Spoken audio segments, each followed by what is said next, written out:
요한계시록 공부. 오늘은 요한계시록 5장 1절부터 14절 첫 번째 시간인데요. 이번 주와 다음 주 두 주에 나누어서 죽임당하신 어린 양 이 부분을 공부하려고 합니다. 먼저 말씀을 같이 읽겠습니다. 내가 보매 보좌에 앉으신 이의 오른손에 두루마리가 있으니 안팎으로 썼고 일곱 인으로 봉하였더라. 또 보매 힘있는 천사가 큰 음성으로 외치기를 누가 그 두루마리를 펴며 그 인을 떼기에 합당하냐 하나 하늘 위에나 땅 위에나 땅 아래에 능히 그 두루마리를 펴거나 보거나 할 자가 없더라. 그 두루마리를 펴거나 보거나 하기에 합당한 자가 보이지 아니하기로 내가 크게 울었더니 장로 중에 한 사람이 내게 말하되 울지 말라. 유대 지파의 사자 다윗의 뿌리가 이겼으니 그 두루마리와 그 일곱 인을 떼시리라 하더라. 아멘. 봉인된 두루마리에 대한 말씀이 나오고요. 이제 그 두루마리를 과연 누가 열 것인가? 그 두루마리에 나와 있는 기록된 내용을 누가 이루어 가실 것인가? 그것이 중요하겠죠. 이 두루마리에 대한 내용을 성경이 어떻게 말씀하고 있는가 보면 오른손에, 누구의 오른손이죠? 하나님의 보좌에 앉으신 하나님의 오른손에 두루마리가 있다. 그런데 그 두루마리 앞뒤로 기록되어 있고 또 일곱 인으로 봉하여졌다. 그런 말씀이 나와죠. 하나님의 오른손에 그 두루마리가 있습니다. 하나님의 권세와 능력을 상징하는 것이 하나님의 오른손인데 하나님만이 가지신 권한이죠. 그러니까 하나님께서 그 주권 안에 계획하시고 뜻하신 일, 또 앞으로 특별히 인류를 구원하시기 위해 정하시고 계획하신 일들이 그 안에 기록이 되어 있을 텐데 문제는 무엇이죠? 아무도 그 내용을 알지 못한다라는 겁니다. 그 내용을 볼 수도 없고 또 그 내용이 이루어지도록 아무도 그 일을 할 수 없는 오직 하나님께서만이 그 권한을 갖고 계시다는 거죠. 그 기록된 내용이 이루어져야 성도와 교회가 하나님의 구원을 이루어갈 수 있을 텐데 이 땅에 하나님의 나라가 이루어질 텐데 문제는 오직 하나님만이 갖고 계신 그 뜻을 우리 중 어느 누구도 이룰 수 없다. 그래서 요한이 크게 울었다. 오늘 말씀이 나와 있죠. 그 내용을 하나씩 살펴보면 안팎으로 썼다 그랬습니다. 문화적 배경을 살펴보면 당시 유대 사회나 로마 사회에서 서로 계약서를 주고받을 때 앞면에는 계약의 내용을 담고 그 뒷면에는 자세한 설명을 기록하였다. 그런 이야기가 나오는데요. 그러니까 하나님께서 그 오른손에 갖고 계신 두루마리도 안팎으로 쓰여져 있다라는 말이 마치 어떠한 계약, 하나님과 또 우리 사이의 언약, 더 나아가서는 하나님과 또 예수 그리스도 사이의 그 언약을 담고 있는 것이 아닌가, 그것을 보여주기 위해 그러한 표현을 사용한 것이 아닌가 볼 수 있습니다. 그 계약은 이루어져야 하고 그 언약은 성취되어야 하는데 그 언약을 이룰 수 있는 분이 필요하겠죠. 일곱 인으로 봉인되어 있다 그랬는데요. 당시에는 종이를 파피루스라는 식물로 만들었다고 하죠. 그 만든 종이를 길게 붙여 기록하는데 다 기록한 다음에 두루마리로 둘둘 말아서 중요한 문서 같은 경우는 아무도 열지 못하도록 봉인하게 됩니다. 그래서 인봉된 그 문서는 일반인이 볼 수 없는, 공개되지 않는 그 계약의 당사자만이 열람할 수 있는 공식 문서가 되죠. 그 인이 깨어진다라는 것은 문서로서의 가치를 잃어버린 것이고, 아무도 다른 누구도 볼 수 없도록 허락되지 않는 내용이죠. 이러한 두루마리의 성격, 모습을 가지고 과연 그 내용이 무엇인가, 그 책이 어떠한 책인가 우리가 추측해 볼 수 있는데, 먼저는 어린 양의 생명책이다, 그렇게 말하는 분이 있습니다. 그러니까 구원받은 성도들의 이름이 기록된 어린 양의 생명책, 그것이 인봉되어 있다, 그렇게 보기도 하고요. 또 다른 설명은 구약의 말씀, 선지자들을 통해 하나님께서 주신 예언이 성취되어 가는 그것으로 이해하기도 하고요. 또 다른 설명은 하나님과 성도들 사이의 언약, 하나님께서 주신 약속, 언약을 말하기도 하고요. 더 나아가서는 하나님의 구원 계획과 또 미래에 일어날 일에 대하여 기록된 것이다. 이 네 가지 설명이 조금씩 다 합쳐지면 그 내용을 다 포함할 수 있다 생각하는데요. 분명한 것은 그 어떤 것도 오직 하나님께서만이 아시고 오직 하나님께서만이 이루실 수 있는, 우리가 요구하거나 우리가 또 확인하거나 우리가 바꾸거나 우리의 뜻대로 변경할 수 없는 하나님의 주권, 하나님의 뜻, 이 세상에 일어나는 모든 일이 하나님의 계획 아래, 주권 아래 있다라는 것이죠. 그런데 우리는 그 내용을 알지 못하고 또 알 수 없습니다.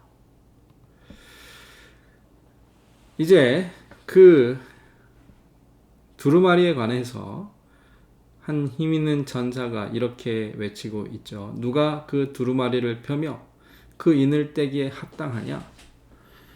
다시 말하면 누가 하나님의 구원을 이룰 것인가? 하나님의 뜻을 누가 성취할 것인가? 저나 여러분이 그 하나님의 뜻을 이룰 수 있나요? 하나님의 그 아름다운 구원의 계획과 놀라운 하나님의 그 뜻을 우리가 이룰 수 있습니까? 아무리 찾아보아도 그러한 힘과 능력을 가진 사람이 없다 그랬습니다. 하늘 위를 보아도, 땅 위를 보아도, 땅 아래를 보아도 그 두루마리를 받아서 두루마리의 봉인을 해제하고 그 기록된 언약을 성취할 사람은, 그러한 존재는 없었다라는 겁니다. 천사들도, 피조물과 인간도, 또 이미 죽은 자들 중에 어느 누구도 하나님의 정하신 뜻을 이룰 수 있는 사람이 없었기 때문에 안타까운 것이고 슬퍼 울 수밖에 없는 것이죠. 봉인된 문서는 봉인을 해제할 권한이 있는 사람이 정해진 때가 되어 열 수 있다. 이것이 이제 당시에 그 문서의 성격인데, 하나님의 언약도 마찬가지로 하나님의 때가 있고 그 언약을 성취할 수 있는, 그러한 실행할 수 있는 분이 필요한데, 그분은 우리가 아는 것처럼 예수 그리스도이시죠. 그래서 울고 슬피 우는 요한에게 장로가 울지 말라 말합니다. 왜 그렇죠? 합당한 분이 있기 때문에, 그 언약, 하나님의 그 두루마리에 기록된 모든 것을 열고 실행하기에 합당한 분이 계시기 때문에, 그분은 유다 지파의 사자, 다윗의 뿌리라고 말하지요. 그분이 합당한 이유는 무엇이죠? 이기셨다 그랬습니다. 이 승리에 대해서는 우리가 계속 살펴보겠지만, 다윗의 뿌리, 유다 지파의 사자가 이기셨고 승리를 얻으셨고, 그렇기 때문에 이제 그 두루마리를 받아 일곱인을 뗄 자격과 권한을 받으셨다라는 겁니다. 그리고 그분은 그렇기 때문에 모든 찬송과 경배를 받으시기에 합당하신 분이죠. 그러면 과연 이 유다 지파의 사자, 다윗의 뿌리가 누구인가? 우리는 예수 그리스도이신 것을 알고 있죠. 그렇다면 왜 예수님을 이렇게 설명하고 표현했는가? 그것을 좀 알아보려고 합니다. 유다 지파의 사자, 이 사자는 라이언, 동물의 왕인 사자를 말합니다. 성경에는 메신저, 신하, 그런 의미로 사자의 표현이 있지만, 여기서는 이제 라이언, 동물 중에 왕인 사자를 표현하고 있는데요. 창세기 49장 8절부터 10절에 보면 유다 지파, 유다를 사자로 표현하는 야곱의 축복이 나오죠. 유다야 너는 내 형제의 찬송이 될지라, 그러면서 내 손이 내 원수의 목을 잡을 것이요. 그리고 유다는 사자 새끼로다. 그 내 아들아 너는 움킨 것을 찢고 올라갔도다. 그가 엎드리고 웅크림이 숫사자 같고 암사자 같으니 누가 그를 범할 수 있으랴. 그러니까 짐승의 왕으로 먹이를 공격하여 그 큰 힘으로 먹이를 움켜쥐는 어떠한 싸움에서도 지지 않고 승리하는 그 힘있고 강한 이미지의 사자를 표현하고 있으며 그 사자가 바로 유다지파. 유다지파의 사자는 결국 그 이후에 나오죠. 유다지파를 통해 이 땅에 오실 왕, 통치자, 왕과 통치자로 설명되는 메시아를 표현하는데 그에게 모든 백성이 복종한다. 온 세상을 다스리는 왕이 바로 사자, 유다지파의 사자가 됩니다. 그러니까 유다지파의 사자는 이 땅의 왕으로 오시는 구원자, 힘과 권능으로 원수를 물리치시고 승리하시는 그러한 메시아를 말하죠. 그래서 구약시대의 구원자는 어떤 사람이죠? 이방인과의 싸움에서 승리하는 이스라엘 백성들, 하나님의 백성들을 압제하고 억압하는 그러한 악한 이방의 권세, 힘, 그러한 군대로부터 이겨내 그 싸움을 이기고 승리하여 백성들을 구원하는 전사의 모습을 가지고 있죠. 대표적인 사람들이 누굽니까? 여호수아, 기드온, 삼손, 다윗. 이 모두가 싸움을 잘하는 사람들, 용사였습니다. 그렇기 때문에 이스라엘 백성들, 유대인들, 또 메시아를 기다리던 사람들은 구약의 예언을 바탕으로 우리에게 오실 메시아 구원자는 힘이 있고 권세가 있고 능력이 있고 싸움에 능한 전쟁에서 승리하는 그러한 분이다. 이렇게 이해하죠. 근데 그 유다의 지파는 유다의 사자는 곧 다윗의 뿌리입니다. 왜 다윗의 뿌리죠? 다윗의 자손을 통해 그 메시아 구원자가 오시기 때문이죠. 이사야 11장 1절에서 5절에 보면 이새의 줄기에서 한 싹이 나며 그 뿌리에서 한 가지가 나서 결실할 것이요. 그런데 그렇게 오실 메시아는 공의로 가난한 자를 심판하며 정직으로 세상의 겸손한 자를 판단할 것이다 그랬습니다. 구약 성경을 아시는 성도님들은 이해하실 겁니다.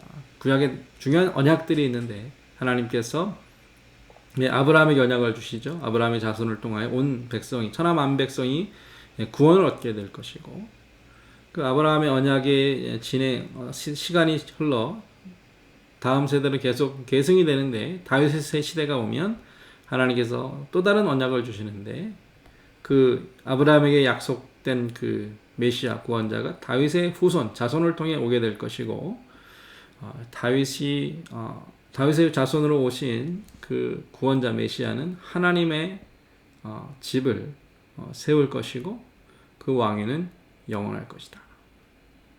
하나님께서 다윗에게 이러한 언약을 주신 이유가 무엇이죠? 다윗이 싸움을 잘해서 용사였고 전쟁에 능한 장수이기 때문이 아니라 다윗은 하나님의 법을 사랑했고 하나님께 순종하며 그래서 하나님 마음에 합한 자였습니다. 그러한 다윗을 하나님께서는 사랑하셨고 그를 통하여 하나님의 구원을 이루기를 원하셨습니다. 그렇게 이 땅에 온 다윗의 뿌리 구원자는 힘과 권세로 어떤 군대와 무력으로 구원을 이루시고 통치하시는 분이 아니라 공의로 정직으로 하나님의 말씀으로 정의를 행하시는 분이다는 것이죠.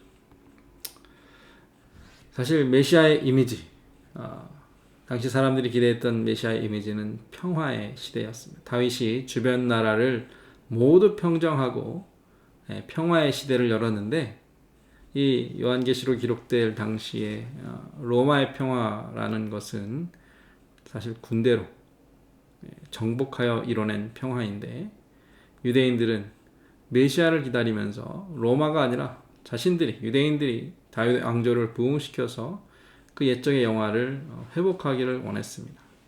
그리고 그렇게 하나님의 약속을 자기들 스스로 이해했던 것이죠. 그런데 이제 놀라운 반전이 있습니다. 동물의 왕 사자의 모습으로 예언된 메시아가 실제로 이 땅에 오셨을 때는 어떠한 모습으로 오셨죠? 어린 양의 모습으로 오셨습니다. 그것이 이제 다음 시간에 우리가 더 살펴볼 요한계시록 5장의 핵심 내용이고요. 이제 그 어린 양이 요한계시록 전체의 주제가 됩니다. 왜 그렇죠?